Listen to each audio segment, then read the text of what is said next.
Welcome to LifeGuru, your go-to channel for personal growth and financial wisdom. Today, we're diving into an essential topic for anyone looking to build their financial future: Investing 101, understanding stocks, bonds, and mutual funds. Whether you're new to investing or just want to brush up on the basics, this video is for you. Let's get started. 1. Understanding stocks. First up, let's talk about stocks. When you buy a stock, you're purchasing a small piece of ownership in a company. Stocks are also known as shares or equities. As a shareholder, you have the potential to earn money in two main ways: price appreciation and dividends. Price appreciation occurs when the value of the stock increases over time, allowing you to sell it for a profit. Dividends are periodic payments made by some companies to their shareholders, usually from profits. Investing in stocks can be risky, but it also offers the potential for high returns. Fact: did you know that historically, stocks have provided higher returns compared to other types of investments, such as bonds or savings accounts? However, this comes with higher volatility and risk. 2. Understanding bonds. Next, let's explore bonds. A bond is essentially a loan you give to a government, municipality, or corporation.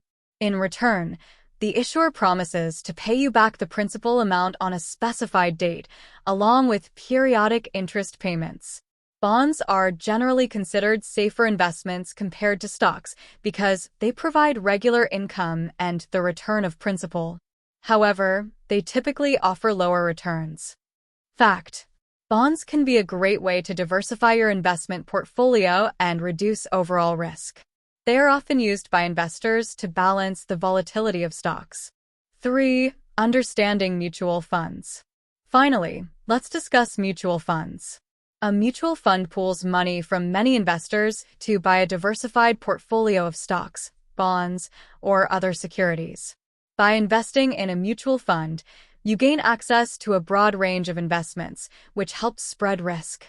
Mutual funds are managed by professional fund managers who make investment decisions on behalf of the investors. They can be a convenient and efficient way to invest, especially for beginners. Fact: one of the main advantages of mutual funds is diversification. By investing in a variety of assets, mutual funds reduce the impact of a single investment's poor performance on your overall portfolio. There you have it, a basic understanding of stocks, bonds, and mutual funds. Remember, investing is a powerful tool for building wealth over time, but it's important to do your research and understand your risk tolerance. If you found this video helpful, give it a thumbs up and don't forget to subscribe to LifeGuru for more financial tips and advice. Thanks for watching and happy investing. Bye for now and see you in the next video.